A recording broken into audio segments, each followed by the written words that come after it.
चुप रहना सीखो, बिना मांगे सब मिलेगा एक गहरे और महत्वपूर्ण सिद्धांत को दर्शाता है जो जीवन के हर पहलू में लागू होता है। इस वाक्य का महत्व हमारे मानसिक, शारीरिक और आत्मिक विकास के साथ साथ हमारे रिश्तों और समाज में भी गहरी छाप छोड़ता है। आइए इसे और विस्तार से समझते हैं।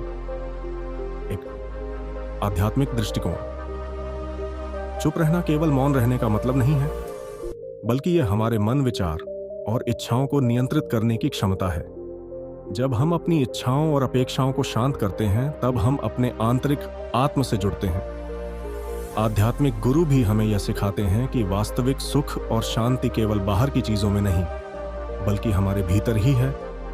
हमारे मन में लगातार सोच और इच्छाएं चलती रहती हैं, लेकिन जब हम इन इच्छाओं को शांत करते हैं, तो हम अपने भीतर की शांति को महसूस करते हैं।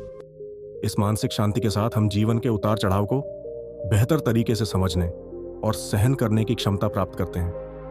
और जब हमारा मन शांत होता है, तो जीवन में सब कुछ स्वाभाविक रूप से ठीक होने लगता है। बरात 3, आत्मविश्वास और आत्मनिर्भरता। चुप रहना सीखो, बिना मांगे सब मिलेगा का एक और गहरा अर्थ है आत्मविश्वास और आत्मनिर्भरता को बढ़ावा देना। जब हम अपनी इच्छाओं को शांत रखते हैं और दूसरों से मदद या चीजें मांगने की बजाय खुद पर विश्वास करते हैं, तो हम अपने आत्मनिर्भरता की ओर कदम बढ़ाते हैं। इसका मतलब यह नहीं है कि हम किसी से मदद नहीं ले सकते, बल्कि यह है कि हम यह समझते हैं कि हमारी सफलता और संतोष केवल दूसरों पर निर्भर नहीं होते।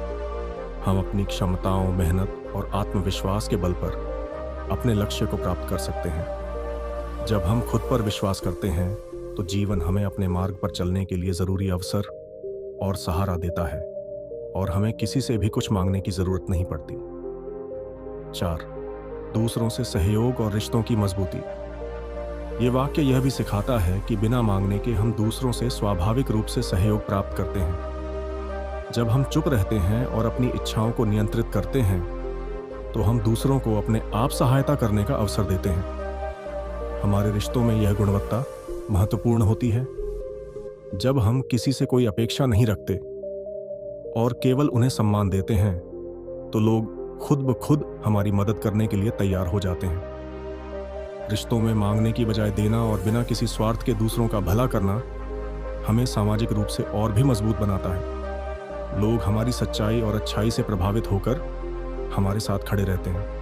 5, सकारात्मकता और आत्ममूल्य।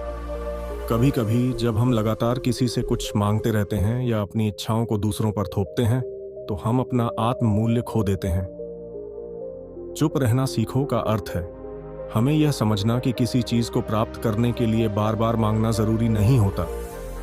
यदि हम अपनी आवश्यकताओं को समझदारी से और शांतिपूर्वक पूरा करते हैं, तो जीवन हमें वो चीजें देता है जो हमें सही समय पर चाहिए होती हैं। यह दृष्टिकोण हमारे जीवन में सकारात्मकता लाता है, क्योंकि हम जीवन को बिना किसी घबराहट के अपनाते हैं और जानते हैं कि जब सही समय आएगा, तो हमें वो सब मिलेगा जिसकी हमें सच्ची आवश्यकता है। 6, वर्तमान में जीना। बिना मांगे सब मिलेगा का एक और महत्वपूर्ण पहलू यह है कि यह हमें वर्तमान में जीने की कला सिखाता है। वर्तमान में जीना।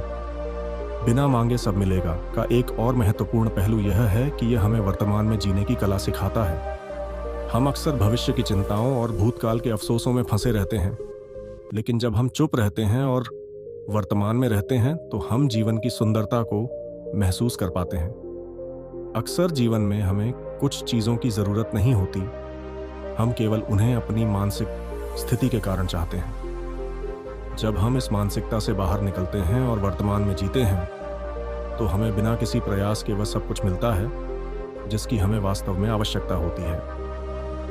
निष्कर्ष, चुप रहना सीखो, बिना मांगे सब मिलेगा का यह गहरा अर्थ है कि जीवन में शांति, संतुलन, धैर्य और आत्मविश्वास की आवश्यकता होती है।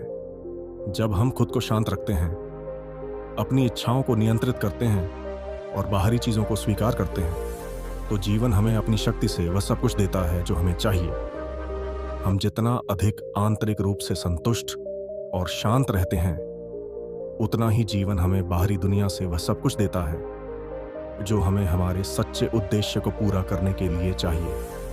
यह वाक्य हमें यह सिखाता है कि खुश रहने के लिए हमें हमेशा कुछ मांगने की आवश्यकता नहीं होती, बल्कि हमें उस समय और परिस्थितियों को स्वीकार करके जीवन को पूरी तरह जीना चाहिए।